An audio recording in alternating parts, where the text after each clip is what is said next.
सभी का आप देख रहे हैं खबर की दुनिया। आज दिखाएंगे यूपी के अंबेडकर नगर की एक खास रिपोर्ट। आज मिलाएंगे अंबेडकर नगर के एक ऐसे शख्स से कि कहा जाता है कि जो अपने आप में सोशल मीडिया पे आए दिन सुर्खियों में बने रहते हैं। आज हमारे साथ मौजूद है एक ऐसा नाम कि डॉक्टर भगवान दास। डॉक्टर भगवान दास इसलिए हम कह रहे हैं कि शायद उस दौर में भी जो लोग कह रहे हैं कि शिक्षा पे तमाम ऐसी बात की जाती है, पर 70 से 75 साल उम्र होगी और आप लोगों को बताएंगे कि डॉक्टर भगवान साहब की डिग्री क्या है।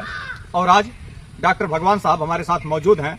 इनकी कई किताबें भी लिखी गई है, कुछ किताबें लिख रहे हैं और शायरी इनके पास कम से कम लाखों में ये शायरी लिखे हैं। आज हमारे साथ मौजूद हैं। आज खबर की दुनिया में बात होगी डॉक्टर भगवान दास जी से। स्वागत है आपका खबर की दुनिया। नमस्कार। बहुत पहले तो बात करेंगे और कि आपकी कुछ सेहत जो है, जब हम आए हैं आपके यहाँ तो आप कहे कि इस समय कुछ हमारी सेहत जो है थोड़ा सा बीमार चल रहा हूँ, बीमार चल रहे हैं, तो हम इसलिए ज्यादा समय आपका नहीं लेना चाहेंगे। और आप लोग थोड़ा सा भगवान से भी प्रार्थना करिए कि डॉक्टर भगवान दास की सेहत जो है ये ठीक हो जाए और आप लोग थोड़ा सा इनके लिए दुआ करिएगा। आज हमारे साथ मौजूद हैं। और पहले तो दर्शकों को बता दीजिए कि जो लोग कहते हैं कि वो पुराने दौर में और तमाम स्कूल कम थे, कॉलेज कम थे और लोग पढ़ाई नहीं कर पा रहे थे, उस समय व्यवस्थाएं नहीं थी। आपके समय में देखे होंगे कि चलने के लिए लोगों के घरों में साइकिल नहीं थी। पैर में जूता नहीं रहा था। हमारे से इंटरमीडिएट तक नंगे घोड़े जाते रहे पढ़े। और वो देखें वो साल दूसरा था, ये साल दूसरा है। और अब के लड़कों में, छात्रों में और there is great difference between both situation. थोड़ा स्वास्थ्य गड़बड़ चल रहा है, सोया था जब आप आए हैं, लेकिन आप आए हैं तो अब लाजमी है कि मेहमान जो होता है भगवान से प्यारा होता है ना। दिल ने लाख समझाया कि तुम्हें याद करना छोड़ दूं, पर तुम तो मेरे साथ होने बसे हो। आपके छात्र जीवन में बहुत परिवर्तन अब में देख लीजिए। और अब ऐसा होता है कि फादर ने सिलवाई दिए 3 कोट 6 पैंट, लल्लू मेरा बन गया कॉलेज स्टूडेंट हुए हॉस्टल में भर्ती, दिन में खाए नमकीन और रात में चरई मिर्ची, कह दत्ता कबीरा बुद्धि पर डाली चादर, मौज कर रहे छात्र हड्डियां घिसते फादर। और तब पिताजी वगैरह जान ही नहीं पाते थे कि हमारे बेटे का कैंप पढ़त हुए, है ना। क्यों? क्योंकि परिस्थिति ऐसी थी, पॉवर्टी थी, निर्धनता थी, गरीबी थी, लोग ट्यूशन करके पढ़ाई करते थे, है ना। उस दौर में भी बताया जाता था कि आप जो है बता रहे हैं कि उस दौर में और आप एमए की डिग्री हासिल किए और जो है एमए से आप फिर पीएचडी तक जो है 3 बार आप एमए किए। I am triple MA, my mean an MA English, philosophy and sociology, B PhD in philosophy. हाँ, at the title the Brahmavad of Shankaracharya from out district Faizabad under superintendent doctor Sur Singh Naulakha जी। आप एक इतनी बड़ी डिग्री पीएचडी और उसके बाद जो है कभी ऐसा आपके जहन में ये नहीं रहा कि हम किसी एक बड़ी नौकरी करें और किसी ऑफिस में बैठे? देखिए, नौकरी मिली थी, किए थे कुछ दिन, लेकिन एक दिन ऐसी परिस्थिति आई, हमने कहा ना कि जिंदगी की किताब के हर पन्ने दोहराए नहीं जाते, हर बात के उत्तर हमेशा बतलाए नहीं जाते। सोचता हूं कि आपको 4 तारे ला करके दे दूं, लेकिन क्या करूं, चादर से बाहर पैर फैलाए नहीं जाते। परिस्थिति ऐसी आई कि हमारे बॉस ने जो कहा था, कुछ ऐसा कह दिया था कि जज आप नहीं कर पा रहे हैं सर्विस के प्रति। तो मैंने कहा कि जब जज नहीं कर पा रहा हूं तो रहना बेकार है। एक शेर से जब बात कर रहा हूं अपनी, कदम कदम डगर डगर रूप ने छला मुझे, आदमी भला था लेकिन आपने समझा मन चला मुझे, मानता हूं कि रूप तेरा ये मुल्क के सबाब है, पर अपना भी दिल कम नहीं है, लखनवी नवाब है। वाह भाई वाह जी, दम है। आप कुछ किताबें भी लिखी हैं। हाँ, तो कुछ किताबों का नाम? जैसे मेरी मार्केट में किताब चल रही है गगरी जी, और चटनी। गगरी जो है माँ और बेटी पे लिखा है मैंने, और उसकी कुछ लाइनें। और देखिए आज जो है हम लोग सुबह से और शाम तक सोशल मीडिया पे क्या देखते हैं किसी से छुपा नहीं है, पर वास्तव में आज के लोगों को एक सीख लेने की जरूरत है। आज हमारे साथ डॉक्टर भगवान दास जी हैं और जिस दिन ये दुनिया में नहीं रहेंगे उस दिन लोगों को बड़ा एक अफसोस होगा, लोगों को एहसास होगा कि जो ऐसे लोग भी थे और आज नहीं है। हमें इनसे सीख लेने की जरूरत है, क्योंकि आज जो नई जनरेशन है और जिस तरह मोबाइलों में लोग बिजी रहते हैं, तो मोबाइलों में कुछ ऐसी भी चीजें आप लोग जो है ऐसे लोगों से सीख लीजिए, क्योंकि आप हमारे बुजुर्ग हैं। आपने ये कहा कि कल हम न रहे हैं, देखिए कल न हम होंगे न कोई गिला शिकवा होगा, सिर्फ सिमटी हुई यादों का एक सिलसिला होगा। इसलिए जब भी मिले प्रेम से मिले, न जाने जिंदगी का कल क्या फैसला होगा। कल क्या फैसला होगा? हाँ, कल क्या फैसला होगा, न जाने कौन सी बात आखिरी होगी, न जाने कौन सी रात आखिरी होगी। इसलिए जब भी मिले प्रेम से मिले, न जाने कौन सी मुलाकात आखिरी होगी। अंग्रेजी की एक कहावत है, he who was born will die, it is law of life. जो पैदा हुआ है वो एक दिन मर जाएगा, हमने लिखा हाँ कि यूं ही जग जीवन बीत चला, कोई आज गया कोई कल गया, बस एक काल का मार्ग है, कंगाल गया महिपाल गया। समझे? तो राजा भी चला जाएगा और भिखमंगा भी चला जाएगा। सबको जाना जी जी, इसलिए प्रेम सबसे बेहतर है। कोई बचा नहीं ना। अच्छा, एक कहावत है कि आने वाले तो चले आते हैं जी, जाने वाले वापस नहीं आते, तमाशा क्या है। देखिए लेकिन एक चीज याद बनल रहे कि अगर अपन प्रिय अगर चल रहे तो ये शौचालय सबकी लौट के आई है, जबकि ऐसा होता नहीं जी, होता नहीं है। हाँ। ख्वाबों में केवल सपनों में होता है जी। कि सपनों में हमें ऐसा लगता है हाँ। कि सब कुछ हकीकत हाँ। है, और जब आंख खुली हाँ। तो जो कहानी दिखाई देती है दुनियावी में वो सब सपना है, गायब है। हाँ। अच्छा, आप एक चीज देखते होंगे। नहीं, एक चीज आपकी बात का है जवाब दे दूं मैं। लोग सोचते हैं सपने में भी सोचते हैं। देखिए एक चीज होगा है कि सूख गए हैं आंसू, अब सिसकियां नहीं आती। तू जब से चली गई तब से हिचकियां नहीं आती। लिख रखी है तेरे नाम से हजारों चिट्ठियां, पर तू जहां चली गई वहां चिट्ठियां नहीं जाती। वाह भाई वाह। वहाँ चिट्ठी भी नहीं वहां है। चिट्ठी भी नहीं जाती। और आदमी जब अपने प्रिय को गंवा देता है तो बार बार ही सोचता कि कभी सपनों में आ जाता है। अरे मत पूछो, खुद आकर देखो कैसा लगता है। जाने मन सपनों में भी मिलना तुमसे अच्छा लगता है। वाह भाई वाह। वास्तव में आप लोगों ने भी देखा होगा, और कभी ऐसा होता है कि हम लोग दोस्तों कहीं से आते हैं और थोड़ा थके रहते हैं, घर पे पहुंचते हैं और खाते हैं, सो जाते हैं। हम सोते हैं उत्तर प्रदेश में और रात में हमारे सपने आते हैं कि बंबई में जी, जुहू चौपाटी में बकायदा घूम रहे हैं, और जब हकीकत आंख खुलती है तो सामने सब कुछ केवल बिस्तर ही होता है जी। और केवल सपना ही होता है। अच्छा, क्या डॉक्टर साहब, हम ऐसा तो कह नहीं सकते साइंस क्या कह रही है, पर हमें जो लग रहा है कि मौत ही सपना ही मौत है। देखिए हम विज्ञान के छात्र कबो नहीं रही, लेकिन मौत जो है सत्य है। दो चीजें सत्य है, मौत तो सत्य है, ये ईश्वर सही और है। मौत। पर जो सपना है, जी, मुझे जो लग रहा है, जी, जी। आप कभी ऐसा वो करिए, कल्पना करिए जी। कि आप बिस्तर पे सो रहे हैं, हाँ, हम किसी को जाते हैं एक बैग और उसको जगाते हैं। जी जी, एक बैग आदमी चौंक के उठता है, आदमी कहता है यार मैं इतना अच्छा सपना देख रहा था, पूरा मूड खराब कर दिया। पूरा मूड खराब कर दिया। तो बताते हैं कि रूह जो हमारी है, जब हमारी ये शरीर हम जब सोते हैं तो यहाँ से आत्मा निकल जाती है। उस आत्मा की स्पीड इतनी है कि वो बंबई पहुंच जाती है, जी जी और उन गलियारों में घूमती है, जी, और उसके बाद जब यहाँ कोई हमें जगाता है तो फौरन आके आत्मा प्रवेश होती है। हमें जो लग रहा है कि 24 घंटे में जब इंसान सोता है एक बार या दो बार, तो जितनी बार इंसान सोता है हर बार मौत आती है, पर एक बार ऐसा होता है कि जब रूह निकल जाती है तो वापस नहीं आती, वही मौत होती है। देखिए आपने प्रश्न भी किया, आपने जवाब भी दे दिया, लेकिन मैं विज्ञान का छात्र नहीं, मैं फिलॉसफी का छात्र था, तर्कशास्त्र। हर चीज को तर्क की कसौटी पर कसता हूँ, समझो तो ये मेरा स्वभाव है और इसी को हमने पढ़ा है। जी देखिए, जब ये आप कहेंगे पैदा कैसे आदमी होता है, जब एक निश्चित वस्तु, फार्मूला फिलॉसफी का, तर्कशास्त्र का, जब एक निश्चित वस्तु से एक निश्चित मात्रा में मिलाई जाती है तो एक निश्चित वस्तु की उत्पत्ति होती है। जैसे पान का पत्ता हरे रंग का है, चूना सफेद रंग का है, सुपारी उतनी लाल नहीं जितनी लाल हो जाती है, लेकिन एक निश्चित मात्रा में लगाई जाती है तो एक निश्चित बार लाल बन कर उत्पत्ति होती है, जबकि उसमें लाल कुछ नहीं है। लाल कुछ नहीं जी, हरा है, सफेद जी है। हाँ, इतना मैं मानूंगा कि बस जगत को तो मिथ्या मानता, फिलॉसफी चल रही है, लेकिन ईश्वर और मृत्यु ये सत्य है, ये सत्य सत्य। हाँ, ईश्वर ये सत्य है। हाँ अब इसका हम बता दें, जी, और कहना नहीं चाहिए, जैसे हम और आप यहाँ खड़े हैं और आप दिखा दीजिए, ये एक आम का पेड़ है और इसको हम लोग लगाते हैं। अभी 2 दिन पहले ही जी, उत्तर प्रदेश सरकार भी और भारत सरकार जो है तेजी से वृक्षारोपण करवा रही है, हाँ, और उसमें हम लोगों को भागीदारी भी लेना चाहिए। जी, पर अगर ये पेड़ किसी आंधी से या तूफान से इसको गिर जाए तो इस पे ना ही कोई मुकदमा है और ना ही कोई कानून है जी, पर अगर इसी पेड़ को अगर हम काट दें तो बाकायदा उस पे जुर्माना है और दंडात्मक कार्रवाई भी है। ये इसका जवाब आपके तो इसका जवाब ये हो गया कि कुदरत के मार में आवाज नहीं होती पर कुदरत है। मैं भी कह रहा हूँ कि ईश्वर और जगत दोनों सत्य हैं। विज्ञान जो है इस चीजों को थोड़ा दूर कर रहा है। हाँ, हमें आज के लोगों को ये बताना जरूरी है कि आप उन भावनाओं में मत भटकिए। जी, आप मानिए कि ये दुनिया है, कोई चला रहा, जी, जी, जी। हाँ, और ये सत्य है। देखिए ये सत्य है, मैं भी ये मानता हूँ। अच्छा, और एक चीज और है, हमें संत कबीरनगर जाना है। जी, हमारे पास साधन नहीं, हम पैदल चले गए, एक व्यक्ति साइकिल से चले गए, जी, जी। एक बाइक से चले गए, एक बढ़िया फरारी गाड़ी से चले गए, कोई अमीर।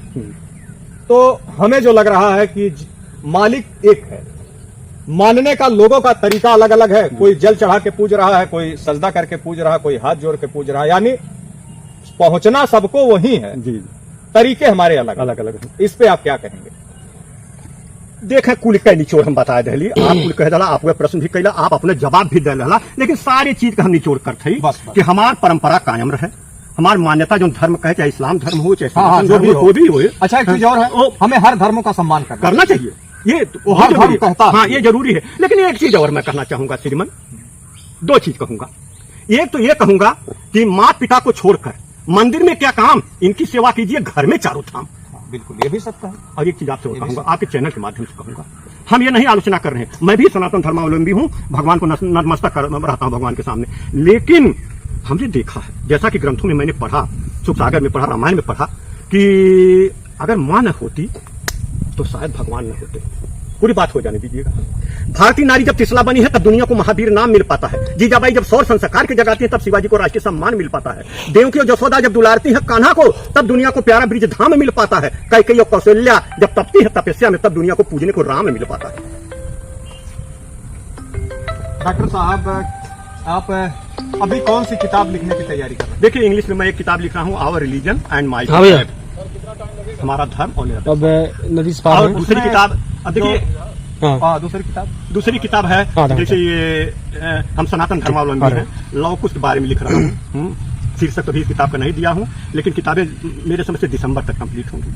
स्वास्थ्य खराब हो गया, सितंबर तक लग सकता, लेकिन सितंबर में नहीं कंप्लीट हो पाएंगे। जो किताबें आप लोग लगभग साल भर या 6 महीने बाद देखेंगे, उसकी कुछ हेडलाइन और उसमें कुछ उसका कुछ खुलासा कर दीजिए। देखिए, अब इसकी जो लिख रहा हूँ इसकी किताबें में है, जैसे कि जो हमने आवर रिलीजन माय बिहेव लिखा, उसके बारे में दो चीजें हमने कॉपी की है। जैसे the plants giving nature way they can not make a beautiful garden, है ना। और जो लवकुश पर लिख रहा हूँ, ये गजेंद्र के कॉपी है ना, कि युग युग का संकल्प अटल था, तुझमें मेरा राम प्रबल था, पग पग पर जिसकी मर्यादा, देकर थोड़ा ले गई ज्यादा, घोर नयन भर आए आंसू, पीड़ा लाई शाम, सिया तेरा अभिशापित है राम। समझते हैं? ये आपके अपने लेख? हाँ, थोड़ा सा नकल भी किया हूँ, इसमें कोई छिपाने वाली बात नहीं है। है। नकल है और कुछ अपने लेख है। और फिर दूसरी किताब का क्या है? अब दो ही किताबें मैंने बताया ना, दोनों का एक में बता दिया? नहीं, उनका इंग्लिश वाली बता दिया। अच्छा, आपकी शायरी की बड़े चर्चे होते हैं जी, और कुछ ऐसी शायरी बताइए कि जो वास्तव में आज के लोग जिससे सीख लें। युवा वर्ग जिससे सीख लें, उनको हम ले चलेंगे 10 साल पीछे। अच्छा, देखें, पहली बात तो युवा वर्ग के हम ये कहा कि अपने माई बाप का सम्मान करें, परिवार का सम्मान करें, सबसे बड़ी चीज है। और एक चीज और हम बता दें आपसे कि माँ बाप बच्चों की परवरिश के लिए वहां भी हाथ फैला देते हैं जहां वे कदम रखना भी मुनासिब नहीं समझते हैं। बच्चों की परवरिश के लिए मर मर के जिया जाता है, 2 बूंद खून के आंसू भी हंस हंस के पिया जाता है। लेकिन हमने देखा है कि 2 जून की रोटी के लिए अब तो माँ बाप का भी बंटवारा किया जाता है, माँ बाप के बांटते थे। बहुत बड़ी बात है, बहुत बड़ी, बहुत अच्छा देखल जाता है। हमें जो ऐसा लग रहा है, और हमें लोग कहते भी थे, हमारे भी जो बुजुर्ग हैं वो कहते हैं, इंसान का जब बताते हैं बुढ़ापा आ जाता है तो बुढ़ापे की जो स्थिति होती है उनको प्यास भी ज्यादा लगती है, यानी हर चीजें बच्चे से भी नाजुक शरीर है। देखिए, बच्चे को जिस तरह से बचपन में माँ बाप की जरूरत पड़ती है, उसी तरह से माँ बाप को बुढ़ापे में बच्चों की जरूरत पड़ती है। और यही सत्य है। हाँ, और माँ बाप तब रोते हैं जब या तो बच्चा घर छोड़ता है या बच्चा मुंह मोड़ता है। समझ रहे हैं? Understood my mean? समझ रहे हैं ना? एक चीज हमने देखा है कि धूप कितनी भी तगड़ी हो पर परछाई नहीं छोड़ती, रास्ते कितने भी दुश्वार हो पर हिम्मतें नहीं छोड़ती, खून बेचकर भी लानी पड़े रोटियां पर माँ बाप कभी अपने बच्चे को भूखा नहीं छोड़ते भूखा। हमने एक चीज देखा, हमने देखा कि एक बुढ़िया मर जाती है बेचारी, है ना। तो हम कहीं लड़कवा निकल मरले है, कहला हाँ बाबू, काली सिपाही लोगों से कहता चल के बकरी की तरीके हैं, कहना ना बाबू सिपाही कहना जाए मेरे लाला के मर गए। अरे आके देख जा अपने जख्मों के चमन को, हमने अब तक तेरा गुलशन सजा के रखा है। उसके 2 बूंद आंखों के आंसू से 7 सागर हारे थे जब मेहंदी वाले हाथों ने मांग से सिंदूर हटाए थे। जब भी दुख पहुंचा है मेरी बाणी से उसकी छाती में, और शायद दूध उतर आया उस बूढ़ी माँ की छाती में। बादशाह पैदा हो गया, हमने बाबू को मरवाया। ये होता है माँ का धर्म। हम लोगों की किताबों में लिखा है जी, और हम लोग उसे अमल भी करते हैं कि माँ के पैर के नीचे स्वर्ग है जी, और जिसने अपने माँ का दिल दुखाया उसका तो यहाँ भी नर्क है, वहाँ भी नर्क है। पर इसके बाद भी आज का जो माहौल है आप देख ही रहे, कुछ कहने की आवश्यकता तो तब में आज में क्या है। देखिए हम उनसे यही कहना चाहेंगे माँ वाले मामले पर कि जिसको देखा नहीं उसकी जरूरत क्या होगी। ऐ माँ तेरी सूरत से बढ़कर भगवान की सूरत क्या होगी। माँ की सूरत जो भगवान की सूरत से बढ़कर के है। आपने कहा कि 35 जन्नत होती है। देखिए अपने जो हैं अपनों को अपनापन ही देते हैं, खुद को मलहम कर लेते हैं, जख्म सभी भर देते हैं। हिम्मत के जब धागे टूटे उनके पास चले जाना, माँ बाप हौसलों के दर्जी हैं, मुफ्त रफू कर देते हैं। कभी अपनी आप समस्या माँ से बता कर थोड़ा सा आपकी मोबाइल जो है, मेरी बज रही है, आपकी मोबाइल जो है बज रही है। चलें जाओ। हो सकता है कोई इमरजेंसी कॉल हो। चला अच्छा, आपके बच्चे कितने हैं? 2 बेटे 2 बेटियां हैं। 2 बेटे 2 बेटियां। जी। आपने दौलत भी सुने हैं खूब कमाई है। नहीं ऐसी बात नहीं है, दौलत नहीं कमाया पाया। देखिए एक चीज है ना, इससे बड़ी दौलत ना क्या ना है? ये आप बता रहे हैं कि 2 बच्चे और 2 बेटियां और आप ये तो हाँ, लेकिन अगर ये हुए हमें कहा कि आपने प्रॉब्लम दौलत हमेशा खूब कमाई रहती है। हाँ, आर्थिक तंगी पॉवर्टी हमेशा रहती है। अरे आप में और हमारे में देखिए एक शेर है कि किसी के दिल की मायूसी जहां से हो के गुजरी है, हमारी हर खुशी वहीं पर खो के गुजरी है। तुम्हारी और हमारी रातों में बस है फर्क इतना, तुम्हारी सो के गुजरी है, हमारी रो के गुजरी है। देखिए हमें कहना तो नहीं चाहिए। हमारे बचपन में अगर हम लोग जब छोटे हुआ करते थे जी। तो ऐसा एक समय भी होता था कि जब हम लोग बहुत छोटे थे और घरों से जब है दुकान पे जाते थे और लोग वहां होते थे तो हम लोग न खाट पे बैठते थे न दुकान पे बैठते थे, चले जाते थे। और ऐसा होता था कोई आ रहा तो कहते थे बाबा आ रहे हैं, चाचा आ रहे हैं या दादा आ रहे हैं, भागिए वहां से। हम लोग कहते थे भागिए वहां। हाँ? और आज का जो माहौल है, आज तो लोग दादा से ही पूछ लेते हैं लोग, अरे कुछ और था आपका। हाँ देखिए अब आज देखिए नया दौर है, हाँ? नया दौर है आज, समझ रहे हैं। और आज सब इंटरनेट का जमाना है, मोबाइल का जमाना है, समझ नहीं। और हर चीज में तब देखा हमने पहले कह दिया था ना, तब इतना लग्जरी लाइफ नहीं हुआ करता था। और आज कल लग्जरी लाइफ है, बच्चे इसके पीछे भाग रहे हैं। एक घर में माँ बाप रहते हैं और बेटे के पास 50 मित्र हैं, डेली फोन होता है बच्चों से यानी मित्र से, लेकिन घर में माँ बाप से बोला चाली बंद है। बंद है, ठीक है ना। अभी एक हमारी मुलाकात हुई थी और जब अमेरिका के राष्ट्रपति थे बराक ओबामा, हाँ। तो उनके मनोवैज्ञानिक सलाहकार रहे हमारे इसी संत कबीर नगर के एक व्यक्ति हैं जो आज की डेट में दिल्ली विश्वविद्यालय के संयुक्त सचिव हैं, आलोक मिश्रा जी। इसी संत कबीर नगर के धरती पे वो जन्म लिए और उनको उनकी शिक्षा ऐसी रही और उनकी जो सोच रही कि अमेरिका के सबसे जो ताकतवर राष्ट्रपति बराक ओबामा उनके मनोवैज्ञानिक सलाहकार रहे। और जिस समय अमेरिका में चुनाव चल रहा था, उन्होंने चुनाव के ही दौरान और जो वहां के राष्ट्रपति थे, जो वहां की मीडिया थी, उसमें उन्होंने कह दिया था कि बराक ओबामा और इस देश के राष्ट्रपति बनेंगे। तो वहां की मीडिया ने उनसे सवाल किया था, आप कैसे कह रहे हैं? तो उन्होंने कहा कि चेंज यानी ओबामा जो है, और यानी यहाँ की हुकूमत को चेंज होना है और ओबामा आने वाले हैं। तो उन्हें वहां ऐसा हुआ भी। हमारी उनकी अभी जल्दी मुलाकात हुई थी इसी संत कबीर नगर में। उनकी कुछ वीडियो हम डालेंगे भी इस पे। उन्होंने कहा कि आज का जो माहौल है, जिस तरह से लाइसेंस को बैन कर दिया गया, आपने कहा ना सोशल मीडिया का जमाना, मैं उस पर कह रहा हूँ। तो 18 साल से पहले अगर गाड़ी का लाइसेंस नहीं मिल सकता, तो उन्होंने कहा कि अगर मोबाइल को बैन कर दिया जाए और 18 साल से कम उम्र वालों को जो है मोबाइल अगर हाथों में ना दी जाए तो शायद कुछ एक बेहतर हो पाएगा। अच्छा, अब बहुत अच्छी बात उठाने आप। मोबाइल वाले जमाना में हम देखत है कि 2 चीज कहा है ना, कि पहले हमारे से चिट्ठी लेके जात रही या जात रही नाते रिश्तेदारी में, एक रात 2 रात रहत रही। और अब मोबाइल इतनी परिवर्तन लाए है कि जैसे नया लवंडे आवे न रिश्तेदारी में तो वो हाल चाल ना पहले पूछे हैं। पहले जमाना रहा हाल चाल पूछा था ना, गाँव कैसे बा, घर कैसे बा, है कैसे बा, हो कैसे, खेती बाड़ी हाल चाल। अब का लवंडे आई ना मोटरसाइकिल खड़ी कहीं ना लपक के पूछी है, पतिल की पिन के चार्जर ढीले हवा। समझा तुमने? हर फैसला होता नहीं सिक्का उछाल के। तो उस पर क्या कहना चाहेंगे आज? अच्छा, एक चीज और है जी। आज के समय में आप तितली देखते हैं जी। तितली देखिए है कि पहले से कुछ कम हो गए? नहीं, पहले कुछ कम है। एक गौरैया आती थी, हाँ वो भी कम है। अब हमें बहुत कम दिखाई दे जी जी, गिद्ध कम हुए। गिद्ध कम हो गए जी। इसका कारण क्या है? देखिए प्रकृति में आप सामने दिखा दीजिए, ये सामने कि सेहत के लिए हमारे लिए बहुत घातक जी, जो हम अपनी जेब में भी रखे हैं। हाँ हाँ आज हर आदमी के पास 2 मोबाइलें हैं जी। खबर बनाने का मकसद यह है कि लोगों को एक संदेश भी ऐसा जाए जिससे लोग सीख लें। हाँ, आप लोग पहली चीज अपनी मोबाइल को यहाँ मत रखिए, आप इसको यहाँ रखिए। दूसरी चीज, मोबाइल को बहुत कम इस्तेमाल करिए। अभी एक देश है और जिसमें देखा जा गया कि वहाँ एक घर में आप एक फोन पाएंगे और वो भी ऐसा फोन है कि आप उसको बात कर सकते हैं। आज आपके घर में, हमारे घर में कम से कम 4 चित्र। हाँ, हर अच्छा, एक इस विचार से रखे। जैसे हमने ये सर्च किया जागरण नाम के ऊपर, दैनिक जागरण अखबार का, तो उसमें उन्होंने दिखाया कि रात भर जागे थे। पत्नी ने कहा रात भर जागे हो, क्या कर रहे हो, लिख रहे हो। उन्होंने कहा कि अब जागरण रख दीजिए पेपर का नाम। पेपर का नाम ही जागरण हो गया। यानी जो जागरण जब आया तो रात भर जागे थे। वो हो सकता है कोई खबर लिख रहे हो, ऐसा होता है। खबर लिखने में आदमी उसके कुछ स्क्रिप्ट होते हैं कि जो समय लग जाता है।